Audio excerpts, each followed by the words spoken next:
선셋파크 13번째 시작하겠습니다. 그날은 토요일이었다.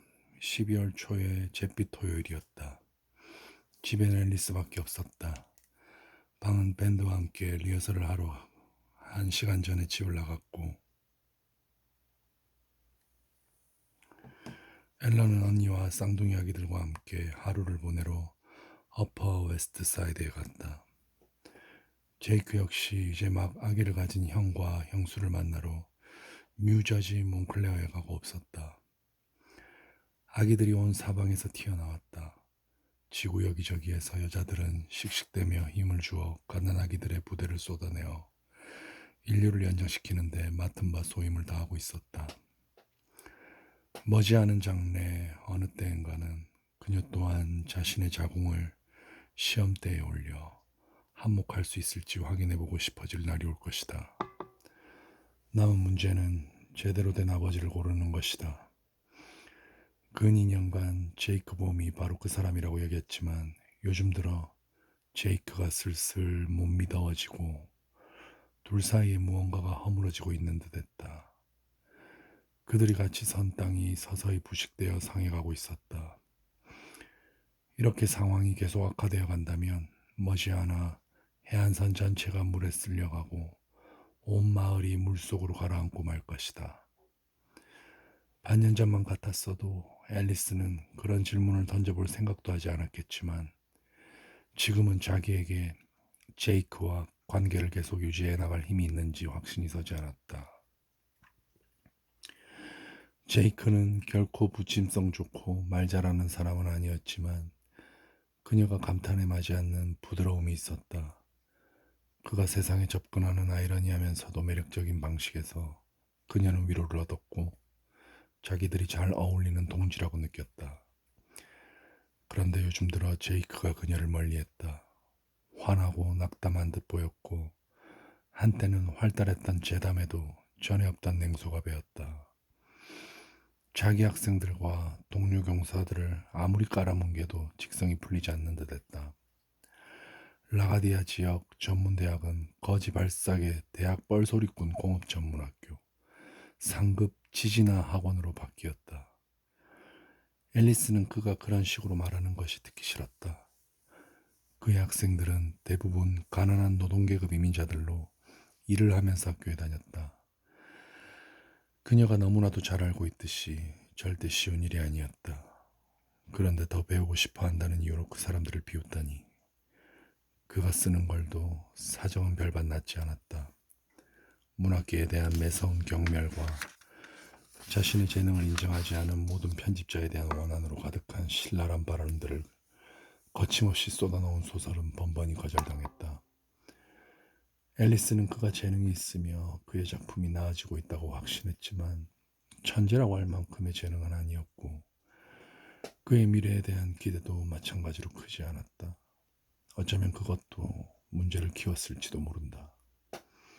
그녀가 자기를 충분히 믿고 있지 않다는 것을 감안했는지도 모른다. 그녀가 아무리 힘내라고 격려의 말을 해주어도 유명한 작가들의 초기 고생담을 줄줄이 인용하며 한참을 설득해도 그는 그 말을 귀담아 듣지 않는 것 같지.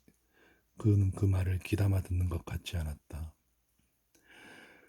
그가 좌절감을 느낀다고 해서 탓할 마음은 없었지만 좌절한 남자, 스스로의 눈에 하루가 다르게 실패자가 되어가는 남자와 평생 함께 해야 할까? 그러나 사태를 과장해서는 안 되었다. 대개 제이크는 그녀에게 다정했고 그들의 관계에 실증났다는 티조차 낸 적이 없었으며 헤어지자는 말을 꺼낸 적도 없었다. 무엇보다도 그는 아직 젊었다. 이제 겨우 31살이었다. 소설가로서는 대단히 젊은 나이였다. 그의 작품이 계속 나아진다면 좋은 일이 생길 기회도 있을 것이고 성공을 거둘 수도 있을 것이다. 그렇게 되면 틀림없이 활기도 살아날 것이다. 아니다. 필요하다면 그녀는 그의 실망쯤이야 견디어낼 수 있었다. 문제는 그것이 아니었다. 그가 확고하게 자기 곁에 버티고 있다고 느끼는 한 어떤 일이라도 참을 수 있었지만 문제는 바로 그런 기분을 더는 느낄 수가 없다는 것이었다. 그가 오래된 습관, 과거의 애정에서 나온 관심으로 그녀와 함께 이대로 쭉 가는데 만족하는 듯 보인다 하더라도 그녀는 점점 더 확실히 이건 아니라고 느끼고 있었다. 확실이라는 말이 너무 과한 표현이라면 그가 자기한테 애정이 식었다는 느낌이 점점 더 강해졌다고 할 수 있을 것이다. 그가 하는 말 때문이 아니었다. 요즘 그가 그녀를 바라보는 눈길, 지난 몇 달 동안 그녀를 보아온 방식이 문제였다. 그녀를 보나 숟가락이나 행주, 먼지를 보나 그게 그거라는 듯이 초점 없는 멍한 눈에 전혀 관심을 드러내지 않았다. 단둘이 있을 때에도 그녀의 몸에 손을 대는 일이 드물었다. 그녀가 선셋파크의 집으로 이사하기 전부터 그들의 성생활은 가파르게 내리막길을 걷고 있었다. 그것이 바로 핵심이었다. 의심의 여지 없이 문제가 바로 거기에서 시작되고 끝난다. 앨리스는 다 자기 탓으로 돌렸다. 전적으로 자기 책임이라고 믿지 않을 수가 없었다. 그녀는 항상 여자치고 덩치가 큰 편이었다. 언제나 학교에서 가장 덩치 큰 여자아이였다. 어떤 여자아이와 비교해도 키도 더 크고 어깨도 더 넓고 더 건장하고 몸매도 더 탄탄했다. 절대 통통하지는 않았고 체구에 비해 체중이 많이 나가는 것도 아니었고 그저 몸집이 클 뿐이었다. 2년 반 전 제이크를 처음 만났을 때 그녀는 키 178cm에 몸무게는 71kg이었다. 지금은 똑같은 키에 몸무게만 77kg이 되었다. 6kg이면 튼튼하고 덩치 좋은 여자에서 몸집이 산만한 여자가 된다. 앨리스는 선셋파크에 자리 잡은 후로 다이어트를 했지만 아무리 섭취하는 칼로리를 엄격하게 제한해도 1, 2kg 정도밖에는 빠지지 않았고 그나마도 늘 하루 이틀이면 제 몸무게로 돌아오는 것 같았다. 이제 자기 몸이 스스로도 혐오스러워졌고 거울에 자기 모습을 비춰볼 용기가 나지 않았다. 난 뚱뚱해. 그녀는 제이크에게 말했다. 그 말을 하고 또 했다. 나는 뚱뚱해. 뚱뚱해. 그 말을 반복하는 것을 멈출 수가 없었다. 자기가 보아도 자기 몸이 혐오스러울 정도라면 옷을 벗고 함께 침대에 들 때 그가 어떤 기분일지는 말하지 않아도 뻔하다. 이제 해가 지고 있었다. 앨리스는 전등을 켜려고 침대에서 일어나면서 스스로에게 울면 안 된다고, 나약한 인간이나 천치들이나 자기 연민에 빠지는 거라고, 나는 나약한 인간도 천치도 아니니까 자기 연민에 빠져서는 안 된다고 스스로를 다일렀다. 앨리스는 사랑이 단지 육체의 문제, 육체의 크기와 모양과 무게의 문제만이라고 생각할 만큼 어리석지는 않았다. 제이크가 미친 듯이 다이어트하는 비만의 여자친구를 감당할 능력이 안 된다면 나쁜 쪽은 그다. 잠시 후 앨리스는 책상 앞에 앉았다. 노트북 컴퓨터를 켜고 30분간 논문에서 가장 최근에 쓴 부분, 오늘 아침에 쓴 부분을 다시 읽고 고치는 데 푹 빠졌다. 그녀 논문의 주제는 제2차 세계대전 직후의 미국이었다. 1945년부터 47년까지 나온 책과 영화들, 대개 대중범죄 소설과 상업적인 헐리우드 영화에서 나온 남녀관계와 갈등을 연구했다. 학문적 연구로서는 너무 광범위한 영역일지 모르지만 포프와 바이런의 아분 형식을 비교하거나 멜빌의 남북전쟁에 관한 시에서 은유를 분석하는 데 평생을 바치는 자기 모습은 상상이 잘 안 되었다. 더 큰 주제, 개인적으로 자신을 사로잡을 중요성이 있는 주제를 맡고 싶었다. 이 주제를 택한 이유는 조부모님과 이모할아버지, 이모할머니 때문이었다. 그들 모두 전쟁에 참가했고 전쟁에서 살아남았으며 전쟁으로 인하여 영원히 다른 사람이 되어버렸다. 그녀의 주장은 남녀 간 전통적인 행동 양식이 전쟁터와 국내 전선에서 파괴되었고 그리하여 전쟁이 끝나자 미국인의 삶은 다른 모습이 될 수밖에 없었다는 것이었다. 그녀는 여러 텍스트와 영화 중에서도 가장 상징적이면서 가장 명확하고 강력한 표현으로 당대의 정신을 드러냈다고 생각되는 것들로 범위를 한정했다. 헨리 밀러의 냉방장치의 악몽, 미키 스플레인의 내가 심판관, 자크 투르네르의 누아르 영화 과거 속에서에 나타난 창녀와 성녀로 나뉜 여성에 관한 장들은 벌써 썼고, 현대의 여성, 잃어버린 성이라는 베스트셀러 반페미니즘 논문을 꼼꼼하게 분석했다. 이제 윌리엄 와일러 감독의 1946년작 우리 생애 최고의 해에 관해 막 집필을 시작할 참이었다. 그녀의 논문에서 가장 핵심이 되며 그녀가 생각하기에 미국 역사에서 그 특정한 순간에 관한 국가적 서사시와 같은 작품이었다. 전쟁으로 망가진 세 남자와 그들이 가족에게 돌아갔을 때 부딪히는 어려움들에 관한 이야기였다. 그 당시 수백만 명의 사람들이 실제로 겪었던 바로 그 이야기였다. 영화는 전국적인 인기를 끌었고 아카데미 최우수 작품상, 감독상, 나무주연상, 나무조연상, 편집상, 영화음악상, 각본상을 휩쓸었지만 대다수의 평론가들이 열광한 반면 뉴욕타임즈의 보즐리 크라우드는 지금껏 영화에서 일찍이 본 적 없는 인간의 불굴의 용기에 대한 가장 아름답고도 고무적인 묘사라고 썼다. 그다지 깊은 인상을 받지 못한 이들도 많았다. 매니 파버는 과도한 감상주의가 감당할 수 없을 만큼 범벅이 된 영화라고 혹평을 퍼부었다. 네이션지에 실린 2부짜리 길고 긴 리뷰에서 제임스 에이지는 우리 생애 최고의 해를 너무 아기가 딱 들어맞고 소심해서 정말 짜증난다고 비난하면서도 이러한 칭찬으로 끝맺었다. 그렇지만 이 영화에 대해 실망과 불쾌함보다는 즐기고 감탄하는 마음이 100배는 더 크다. 앨리스도 그 영화가 결함이 있으며 이따금 너무 뻔하고 감상작이라는 데는 동의했지만 결국은 장점이 단점을 능가한다고 생각했다. 전체적으로 연기는 강렬했고 각본은 기억할 만한 대사들이 넘쳐났다. 그레그 톨란드의 촬영 기술도 독보적이었다. 앨리스는 에프라임 카츠의 영화 백과사전을 뽑아 윌리엄 와일러 항목에서 이 문장을 읽었다.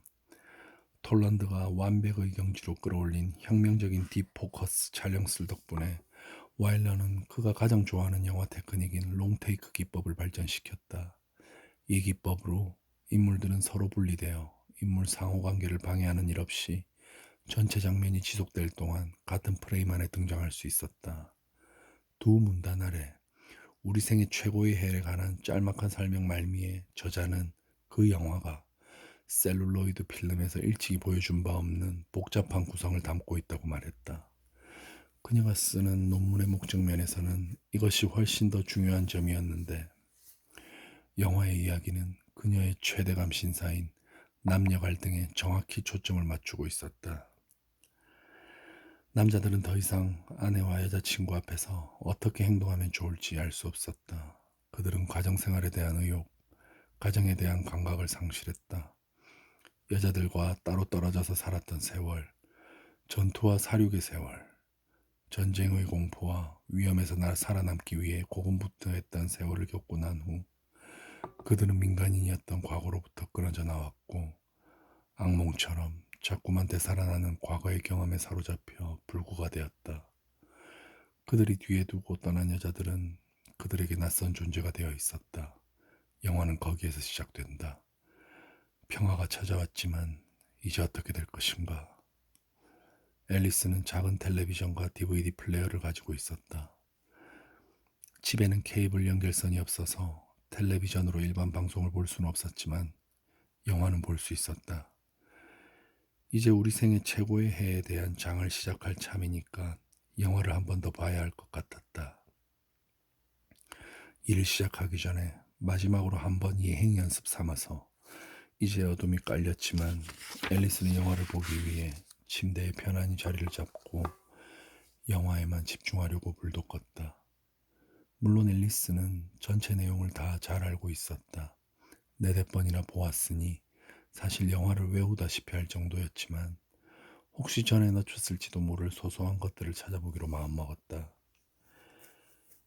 영화의 궁극적인 조화를 부여해주는 세부 사항들을 빨리 훑어볼 생각이었다.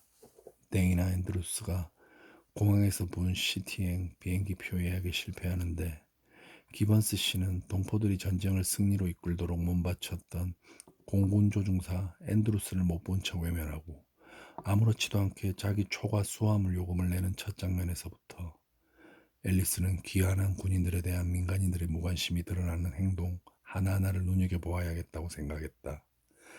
영화가 진행되면서 그런 장면들이 차차 늘어나는 것을 보며 흡족했다. 예를 들어 프레데릭 마치가 살고 있는 아파트 건물의 프런트 직원이 제복 입은 군인을 건물에 들이기 꺼려 한다든가, 미드웨이 슈퍼마켓의 매니저 소프 씨가 앤드레스에게 보스가 형편없는 일자리를 제안하면서 그의 전적을 깎아내리고 무시한다든가, 심지어 앤드루스의 아내인 버지니아 마요조차 마치 참전했던 일을 치과의사에게 진료받은 정도의 사소한 불편으로 취급하며 그에게 전쟁에 대한 기억을 비워버리지 않으면 아무 일도 못할 거라며 빨리 거기에서 벗어나라고 재건하는 장면이 그랬다. 더 상세하고 사소한 것들도 있었다. 버지니아 마요는 가짜 속눈썹을 떼어버렸다. 코가 잘 막히는 소프 씨는 코 스프레이를 왼쪽 콧구멍 속에 뿌린다. 프레드릭 마치는 잠자던 중 머너로이가 키스하려 하자 반사적으로 그녀를 칠 뻔했다. 헤럴드 러셀의 어머니는 아들의 의수용 갈고리를 처음으로 본 순간 숨이 막히도록 느꼈다. 데이나 앤드루스는 테레사 라이트가 그를 깨우자 호주머니를 더듬어 그 속에 넣어둔 지폐 뭉치를 찾았는데 이 잽싸고 본능적인 행동에서 그가 해외에서 하층 계급 여자들과 얼마나 많은 밤을 보냈는지 암시된다. 머너로이는 남편의 아침상에 꽃을 놓았다가 치우기로 한다. 데이나 앤드루스는 컨트리 클럽 만찬에서 찍은 사진을 들어올려 그의 옆에 앉은 테레사 라이트의 모습을 간직하기 위해 반으로 찢는다. 그런 다음 잠시 망설이다가 결국 그 반쪽도 다시 찢어버린다. 헤럴드 러셀은 결혼식 중 결혼 서약을 하다가 결국 말을 더듬는다. 데이나 앤드루스의 아버지는 아들이 전쟁에서 귀향한 첫날 지인 술병을 어색하게 감추려 한다.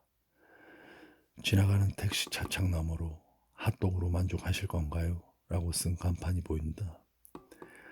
앨리스는 결혼 생활에 만족하지 못하는 데이나 앤드루스와 사랑에 빠지는 처녀 패기 역의 테레사 라이트의 연기에 특히 관심이 갔다. 어디를 보아도 너무 완벽해서 인간이라고 믿기 힘들 정도인 패기 같은 인물에게 어째서 이렇게 마음이 끌리는지 자신도 이유를 알 수 없었다. 패기는 너무나 침착하고 너무나 착하고 너무 예쁘고 너무 영리해서 그야말로 앨리스가 생각해낼 수 있는 이상적인 미국 처녀의 순수한 화신 그 자체라 해도 좋을 정도였다. 그러나 영화를 볼 때마다 다른 누구보다도 이 인물에게 자기도 모르게 점점 더 깊이 빠져들어갔다. 라이트는 아버지 프레드릭 마치가 머너로이와 그의 두 아이들이 있는 집으로 돌아오는 영화 초반부에 처음 등장하는데 바로 그 순간부터 앨리스는 라이트의 행동 하나하나의 미묘한 변화까지도 놓치지 않고 쫓기로 했다. 그녀의 연기에서 미세한 부분까지도 잘 살펴보아서 영화에서 어쩌면 가장 약한 연결고리인 이 인물이 어째서 결국은 전체 이야기에 통일성을 부여하는지 알아내기로 마음먹었다. 이런 생각을 한 사람은 그녀만이 아니었다. 영화의 다른 면에 대해서는 가혹한 평가를 내렸던 에이지조차 라이트에 대해서는 아낌없는 찬사를 퍼부었다. 과장하거나 기교를 부리거나 정신사납게 소란떠는 면이 전혀 없는, 연기로 생각하기 힘들 정도인 그녀의 이 새로운 연기는 오랫동안 내가 보아온 작품들 중에서 가장 현명하고 가장 아름다운 연기인 것 같다. 복도 끝에서 마치와 로이가 서로 포옹하는 긴 투샷 바로 다음에 카메라는 라이트를 클로즈업했다. 바로 그 다음 패기가 홀로 스크린을 차지하는 그 몇 초에 불과한 짧은 장면이 앨리스가 찾아야 하는 장면이었다. 라이트의 연기는 눈과 얼굴에만 온전히 집중되어 있었다. 눈과 얼굴을 쫓아가면 그녀의 완벽한 연기에 숨은 수수께끼가 풀릴 것이다. 그 눈은 보기 드물게 표현력이 풍부한 눈, 미묘하지만 생생하게 표현하는 눈이었다. 얼굴은 대단히 세심하면서도 절제된 감정을 진실하게 드러내어 그녀가 그 인물을 완벽하게 구현하고 있다고 믿지 않을 수 없을 정도였다. 패기 역의 라이트는 그녀의 눈과 얼굴 덕분에 내면의 것을 밖으로 드러낼 수 있었고, 입을 다물고 있을 때조차 보는 이들은 그녀가 무엇을 생각하고 느끼는지 알 수 있었다. 그렇다. 그녀는 두말할 나위도 없이 영화에서 가장 건강하고 가장 진실한 인물이었다. 하지만 앤드루스와 그의 철을 놓고 자기 부모에게 그 결혼을 깨버리고 말 거예요 라고 성이 나서 내뱉는다든가, 같이 저녁 식사를 하러 간 부유하고 잘생긴 데이트 상대가 키스하려 하자 따분하게 굴지 마요 우디 라고 짜증스레 무시하는 말, 두 남자가 취해서 잠자러 간 후 어머니와 서로 잘 자라는 인사를 주고받으면서 공모하듯 함께 터뜨린 짧은 웃음은 어떻게 받아들여야 할까? 그런 것이 앤드루스가 그녀를 대량 생산해야 한다고 생각한 이유를 설명해 준다. 그녀는 단 한 명밖에 없으니까. 더 많은 패기가 돌아다니게 된다면 세상은 얼마나 더 멋진 곳이 되겠는가. 앨리스는 집중하려고 화면에만 눈을 고정하려고 애를 썼지만 영화를 보는 도중에도 자꾸만 딴 데로 생각이 흘러갔다. 마치와 앤드루스와 더불어 세 번째 남자 주인공으로 전쟁에서 두 손을 잃은 아마추어 배우 헤럴드 러셀을 보고 있자니 할머니의 동생 캐롤라인의 남편이었던 이모 할아버지 스탠이 떠올랐다. 스탠 피츠패드릭은 노르망디 상륙작전에 참전했던 짙은 눈썹의 외파리 태역 군인이었다. 가족 모임에서도 고주망태가 되어 할머니 댁 베란다에서 앨리스의 남자 형제들에게 질펀한 농담을 건네고, 이제는 죽은 지 10년쯤 되었지만 전쟁이 끝난 후에도 제자리로 돌아오지 못한 수많은 다른 남자들처럼 37가지의 직업을 전전하던 늙은 스탠 종조부. 할머니로부터 얼마 전 들은 이야기로는 이제는 고인이 된 캐롤라인 이모 할머니를 툭하면 두들겨 팼고 하도 때려서 어느 날인가는 이모 할머니의 이를 두 개 부러뜨렸다던 사람. 그 다음으로 한 명은 정신이 가물가물하고 한 명은 멀쩡하지만 아직 생존해 있는 두 조부가 있었다. 겨우 소년티를 갓 벗었을 정도의 젊은 시절 태평양과 유럽에서 싸웠다. 아직 정신이 맑고 부인이 살아계신 할아버지 빌 버그스트롬에게 이야기를 시켜보려 해도 절대 많이 말하지 않고 그저 막연하기 짝이 없는 일반적인 얘기만 해서 그 시절에 대한 이야기는 도무지 들을 수가 없었다. 그들은 다 제정신으로 귀향했어도 평생 망가진 채로 살았으므로 전쟁 이후의 세월조차 여전히 전쟁의 일부였고, 악몽을 꾸고 땀을 흘리는 밤이 계속되는 나날, 주먹으로 벽을 치고 싶은 나날들이었다. 할아버지는 제대군인 원호법으로 대학에 갔던 이야기, 어느 날 버스에서 할머니를 만나 첫눈에 사랑에 빠진 이야기 같은 처음부터 끝까지 헛소리에 불과한 이야기들로 손녀를 달래주었다. 할아버지는 말할 수 없는 사람들 중 한 명이었고 말할 수 없는 사람들의 세대에 속한 일원이었으므로 앨리스는 이야기를 들으려면 할머니에게 의지하는 수밖에 없었다. 그러나 할머니는 전쟁 당시 군인이 아니었으니 거기에서 무슨 일이 벌어졌는지는 알지 못했다.